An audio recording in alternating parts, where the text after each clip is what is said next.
Hello दोस्तों, स्वागत है आप सभी का एग्जाम बी में। सो गाइज, यहाँ पे ना 26 मार्च 2024 का इंडियन एक्सप्रेस में एक न्यूज़ मुझे बहुत इंपॉर्टेंट लगी। यहाँ पे आप देख रहे हो centre 3 lakh crore smart metering push, यानी कि जो स्मार्ट मीटरिंग मिशन है इसका, जहाँ पर ये जो पुराने मीटर्स हैं उसको बदल कर नए स्मार्ट प्रीपेड मिशन जो मीटर हैं उसको स्टैब्लिश करने वाले हैं पूरे भारत में।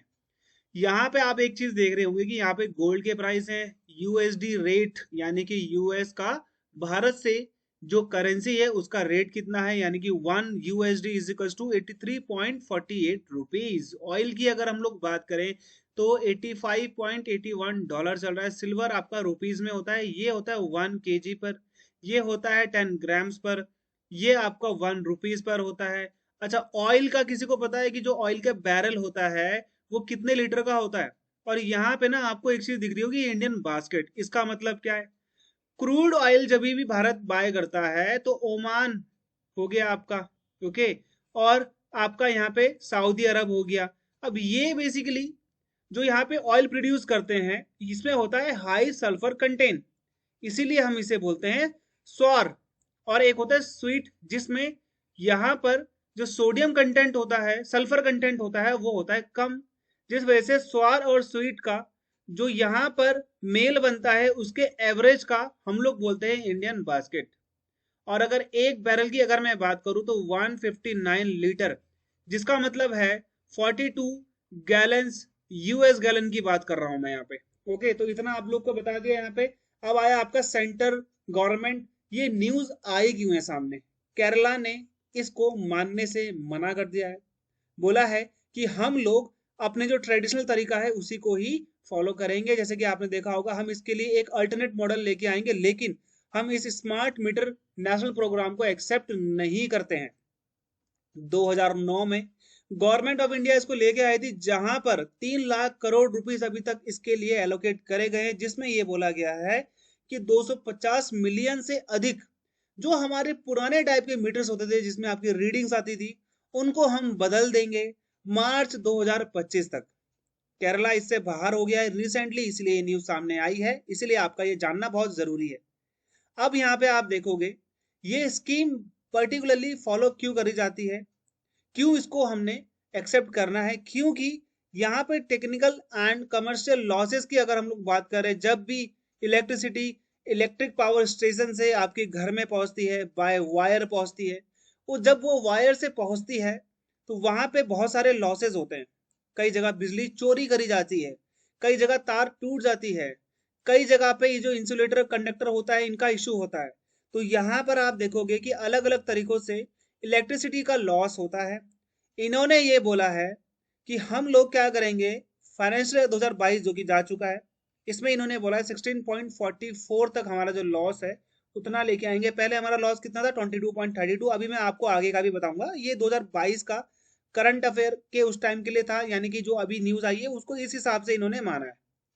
तो ये जो गैप था हमारा एवरेज कॉस्ट ऑफ सप्लाई, यानी कि जब सप्लाई करी जाती है पावर स्टेशन से किसी के घर में, एक यूजर के घर में, आपके हमारे घर में, तो एवरेज रिलायबल रेवेन्यू डिक्लाइन, यानी कि 1 किलोवाट, ठीक है, अगर आपके घर में पहुंच रहा है तो ₹0.69 का यहाँ पे एवरेज कॉस्ट आ रही है। अब इसका मेनली हो सकता है कि 10 रुपए 5 रुपए यहाँ पे कॉस्ट हो सकती है।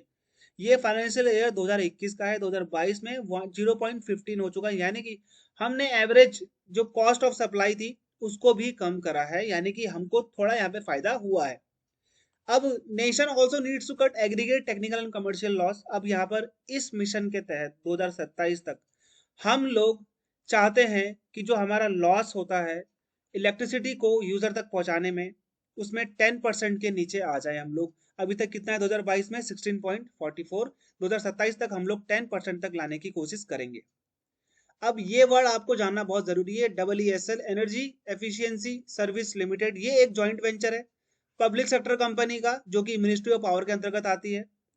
यहाँ पे ये EESL इस स्मार्ट मीटरिंग प्रोजेक्ट को इंप्लीमेंट कर रही है। और यहाँ पर ये डिस्कॉम आपको दिख रहा है, ये होती है डिस्ट्रीब्यूशन कंपनीज। ये डिस्ट्रीब्यूशन कंपनीज डिस्ट्रीब्यूट करेंगी, मीटर्स लगाएंगी, और इनको पे आउट करेगा EESL, यानी कि EESL ये एक इम्प्लीमेंटिंग एजेंसी है, काम ये नहीं करेगी, काम करेगा आपका डिस्कॉम, यानी कि जो आपकी डिस्ट्रीब्यूशन वाली कंपनीज है। लार्ज स्केल डिप्लॉयमेंट करा जाएगा प्रीपेड स्मार्ट मीटर्स का, जहां पर यूजर देख पाएगा अपने खुद के यूसेज। और अभी तक ये बहुत बड़े रेंज में, बहुत वाइड रेंज में बिहार में हो भी चुका है। स्मार्ट मीटर्स कनेक्टेड होंगे आपके वेब बेस्ड इंटरनेट से कनेक्टेड होंगे, जिसको आप मॉनिटर कर पाएंगे। आप अपना कमर्शियल लॉस भी देख पाएंगे, यूटिलिटीज देख पाएंगे कि भाई हमको कितना खर्चा हो रहा है। यहाँ पर इस पे एआई टेक्नोलॉजी भी यूज होगी, जिसके तहत गवर्नमेंट को डाटा भी जाता रहेगा जिस भी प्रकार का यूज होता है। और जो भी स्मार्ट मीटर्स हैं जब वो इंस्टॉल करे जाएंगे, वो as per the guidelines issued होंगे सेंट्रल इलेक्ट्रिसिटी अथॉरिटी के तहत, जो कि रेगुलेटर है इस फील्ड की। क्या बेनिफिट होंगे आपके स्मार्ट मीटर्स को लगाने के? स्मार्ट मीटर जब आप लगाएंगे तो आप ट्रैक कर पाएंगे कि मैंने कितना कंजप्शन किया है, और आप उसके हिसाब से डिसीजन ले पाएंगे आगे जाकर कि मुझे इतना, इस बार इतना कंजप्शन करना है, या फिर मैं इतना कंजप्शन कर सकता हूँ, या फिर मुझे इतना बचाना है। स्मार्ट मीटर्स इंप्रूव करेगा आपकी ऑपरेशनल एफिशिएंसी को, यानी कि जो आपका पावर डिमांड है ना, उसको मैनेज भी कर पाएगा अच्छे से कि कहाँ पे कब किस दिन पावर की ज्यादा डिमांड रहती है, कहाँ पे पावर की डिमांड कम रहती है। इन दोनों ही चीजों को ये एनालाइज करेगा स्मार्ट मीटर, और ये गवर्नमेंट को डाटा देगा, उस हिसाब से पावर भी मैनेज हो पाएगी। With electricity demand expected to rise, अब यहाँ पर ये कहते हैं कि अगले 10 सालों में 79% इलेक्ट्रिसिटी की डिमांड बढ़ जाएगी, क्योंकि 50% से ऊपर से लोग गरीबी रेखा से ऊपर आ जाएंगे, तो उनको इलेक्ट्रिसिटी देना बहुत जरूरी है। हालांकि अभी भी उनके पास इलेक्ट्रिसिटी है, बट वो इतने वास्ट वे में नहीं है कि हर किसी के घर में एसी हो, हर किसी के घर में ओवन हो, हर किसी के घर में इलेक्ट्रिक अप्लायंसेस हो, इलेक्ट्रिक गाड़ी हो।